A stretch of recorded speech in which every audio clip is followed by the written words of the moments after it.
Yeah, I'm just pretty thankful right now. I don't know if it's quite really sunk in yet, but this group is amazing. And just, to do the thing you love with the people you love, it doesn't get any better than that. And that's exactly how this team is. I mean, everybody talks about being a family. This is a true family. And we have each other's backs and through highs and lows. And we're just very thankful that we get to represent the great state of Iowa in the Final Four. Start with Matthew. Matthew Walter from the Next. For all three of you, I don't know if you know this, but today was your 90th time for all five of you to start together in a row. Just for the five of you to have played together so much and for your 90th time to win the Elite Eight and go to the Final Four, just how much does that mean to you three for this group of five has been together so long? Yeah, I mean, wow, that's a lot of games. It means a lot, especially for all five of us. We've been working on our games collectively as a starting five for so long, working on our relationships with each other, just everything, but even more so off the court. I'm so thankful for every single person, not just the starting five. Everybody on our team deserves this. Everybody puts in the work. So there's no other group I'd rather go 90 games with, truly. Chloe Peterson, Daily Ion. For Caitlyn, you've always talked about since your freshman year you want to bring this team to the Final Four. What does it mean to do that? I think, like Coach Bluder said, it really hasn't sunk in yet. Probably won't for a while, but, I mean, about the only people that believed were me and her when I first committed to her, and it was, getting the locker room to believe, and then everybody in the locker room believed, and the rest is kind of history. But a lot of people told me it would never happen when I came to the University of Iowa, but she believed in me, and that was really all that mattered. And we made our locker room believe, and when you dream and work really hard, a lot of really cool things can happen. Alexa Philpott, ESPN. Caitlyn, we saw the video of Super surprising you all at practice today, and we heard on the broadcast that she was talking about how this is the most difficult game of the tournament to win. So was there anything about that message or anything else that she said that, what stuck with you the most? And if anyone else wants to jump in too, please do. Yeah, I think, what she kind of preaches, like, things are going to be hard in this game. There's always hard moments. Not everything's going to go your way, and we started the game with a really hard moment. We were down 8-0, but, we're lucky enough that we have a group that is old enough to understand, it's not going to bother us. We came out and changed our defense, and really from there I thought we played really, really good basketball. We responded really well. A lot of teams could be really bothered by that, but all we did was respond and, kind of chipped back into it and built our own lead. But, all we kept thinking was next play, and that's what Sue said in our circle today is, you just got to move on to the next play. So I think, that just speaks to the toughness of our team.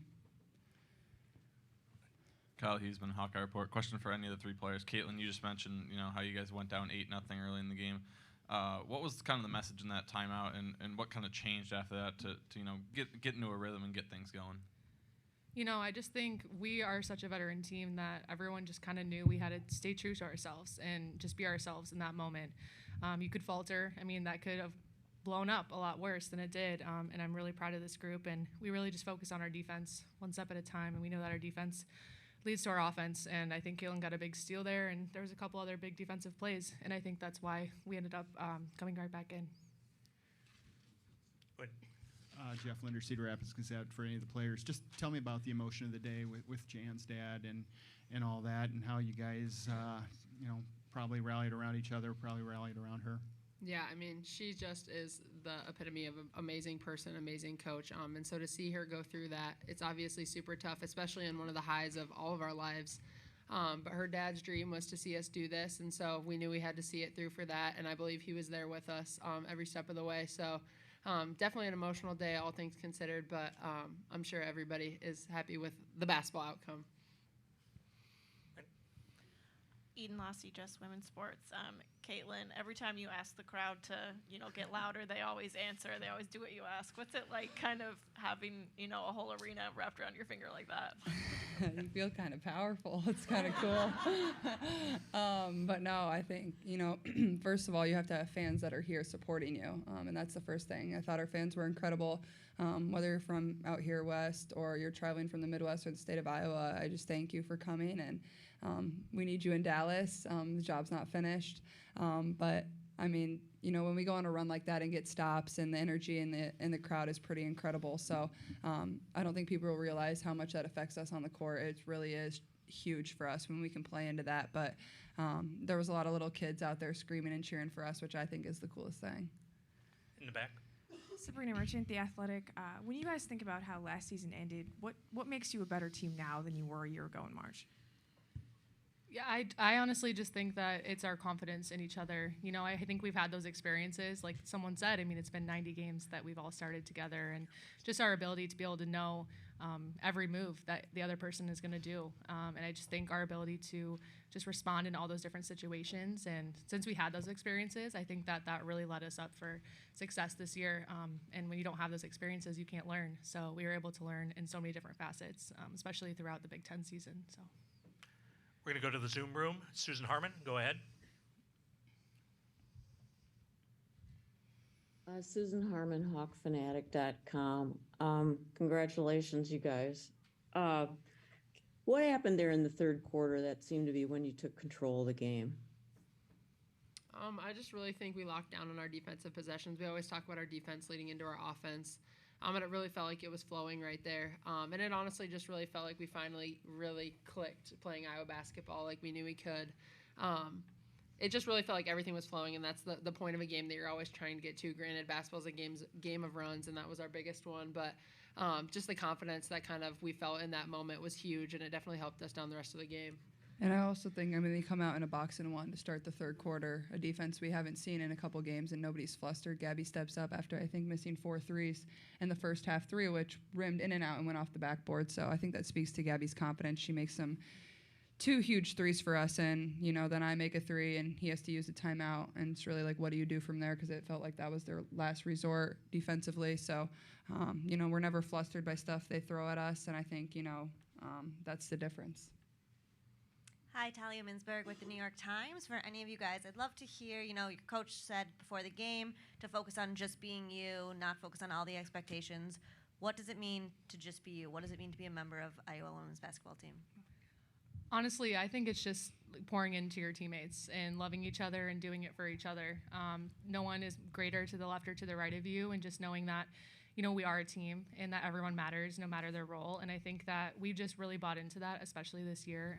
Anyone who doesn't play, anyone who plays has bought into it so much. And I honestly think it speaks true character to Coach Bluder as well, too, for allowing and getting those girls to all be on a team. And, she recruits amazing players, but even better people. So, Lindsay. Lindsay Schnell, USA Today. Caitlyn, to piggyback off the question about having the crowd wrapped around your finger, you obviously play with a lot of swagger, but you have a lot of joy in your game too. And I wondered if you could talk about that. How much does the crowd play a role in that, and why is that important to you?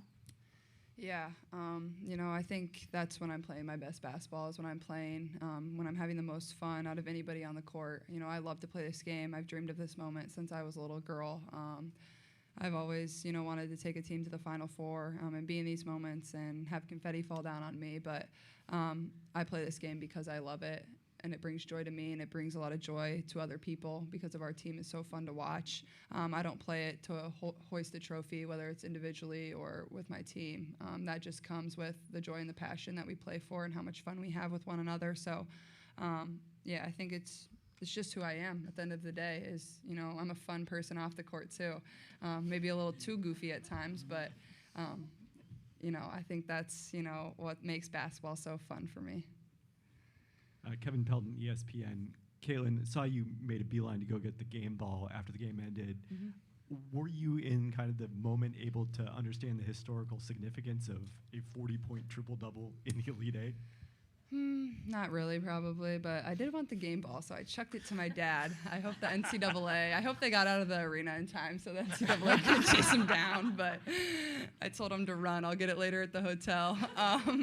But no, I just thought I played a pretty balanced game. 12 assists. That's my teammates making shots right there. McKenna was huge in the first half. They were kind of helping off of her, doubling onto me, and, she made some big shots for us. And then I thought Gabby was tremendous in the second half, and then Mon came up big, too, for us. So, a total team effort, you know, and I pride myself in doing a lot of different things for this team. And, you know, this is probably the biggest game I played in, but I honestly felt it was one of the most calmest I've ever felt before a basketball game in my life.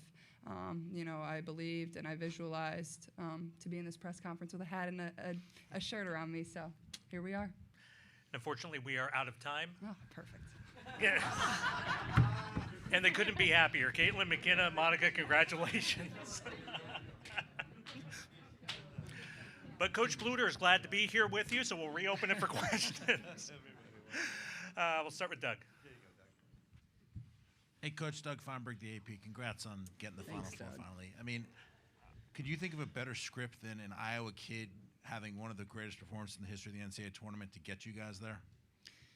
It is like a storybook, but it's kind of been like that for us all year long. I mean, we've had honestly, we keep talking about destiny and how it's supposed to happen, and it is happening. But I'm so happy for Caitlyn. I can remember sitting in her living room and her saying, "I want to go to a Final Four," and I'm saying, "We can do it together," and she believed me, and so I'm very thankful for that. She is spectacular. I don't know how else to describe what she does on the basketball court. You know, a 40-point triple-double against Louisville to go to the Final Four. Are you kidding? I mean, that's like, it's mind-boggling. So I'm just thankful for her. And, you know, I look at the stat sheet and I think, God, Monika only had 4 points. Is that right? No, I'm sorry. She only had 2 baskets. I'm sorry. She had 9 points, but only 2 baskets.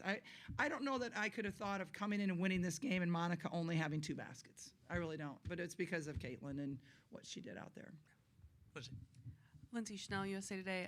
Lisa, we've been looking through the record books. We think it's the most points anyone's ever scored in a triple-double, men's or women's, throughout the NCAA tournament, just FYI. So next summer, the ESPN is going to renegotiate its package and try to sell the women's game probably separately. How important is it that we have a player like Caitlyn who's just going to draw eyeballs and bring more fans to the game because of not just the way she plays and her crazy passes and pulling up from the logo, but like she said, she plays with a lot of joy. Yeah, I mean, that is who she is. She loves this game so much. And yeah, I mean, with the new deal that's coming up next year, I think we need to have a lot of faces in women's basketball. And you know, you had another one in Haley tonight. I mean, she's tremendous. And you know, on and on. There's just a lot of great players in our game right now, and we need to have the television coverage, and we need to have the money that in women's basketball that it can provide. I mean, we've just been shortchanging ourselves for years and years, but certainly when you have a product like this, that, you know, a game like this, it helps make it really seem like, yeah, this is a no-brainer. Curiola, the next, we got the players' take on how it felt to them to have that 90 games started with that core group of 5 players, but I would love to hear your thoughts on what it has meant to you in the program and how has strengthened you being able to have that core group together for such a long span of time. Yeah, I mean, experience is a great teacher, and they've just had that, and they've been able to develop bonds over that time. They've learned, you know, lessons from different situations.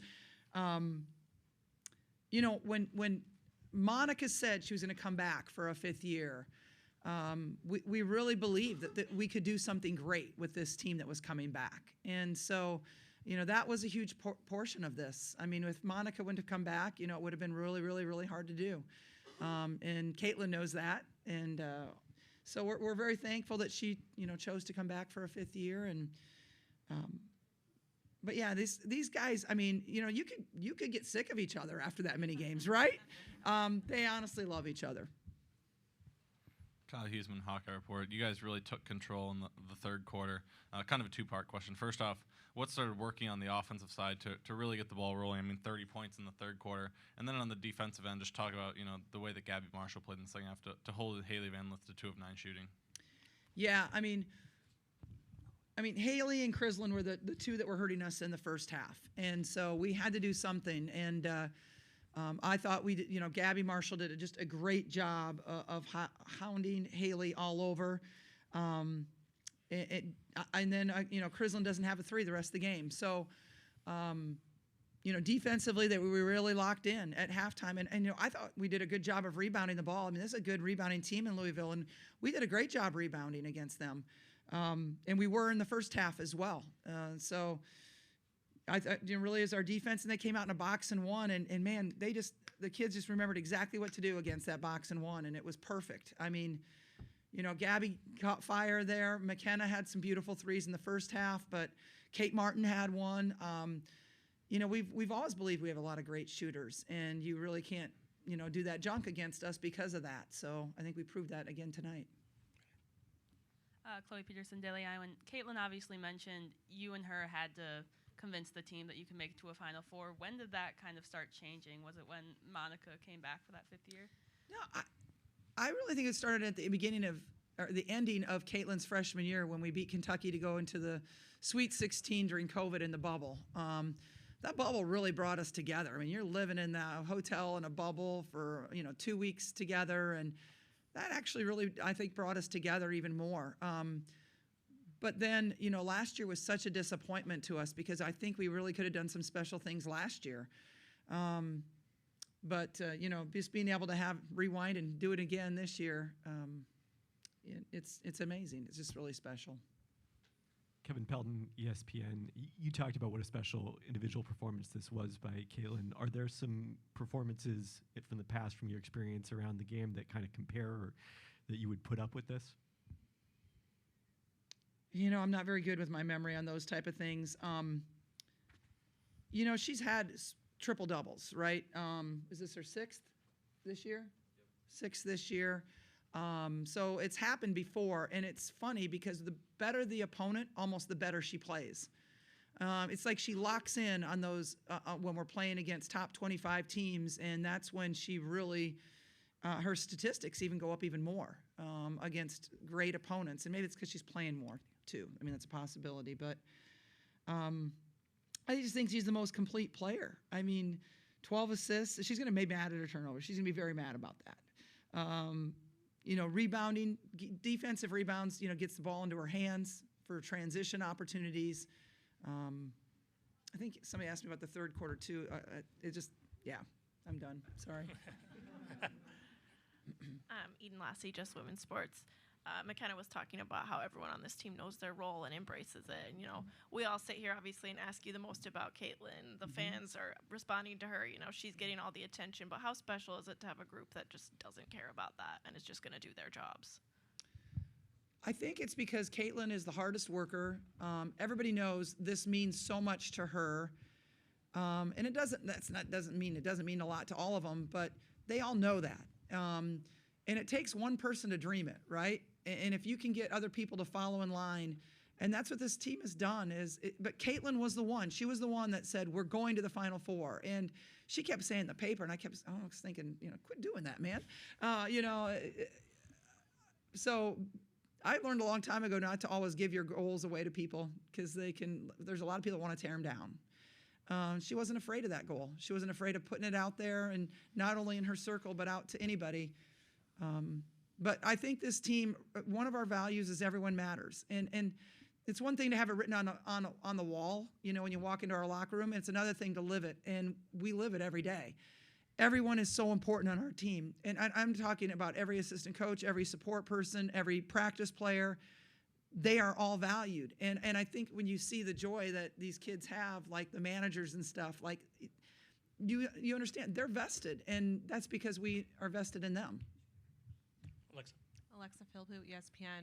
Caitlyn mentioned that she just felt really calm before the game, and I was curious if there was anything that you picked up going into it about how she was dealing with in the moment, but then also once the game started, was there a particular play or moment where you realized this was going to be one of those games for her where she was just going to take over?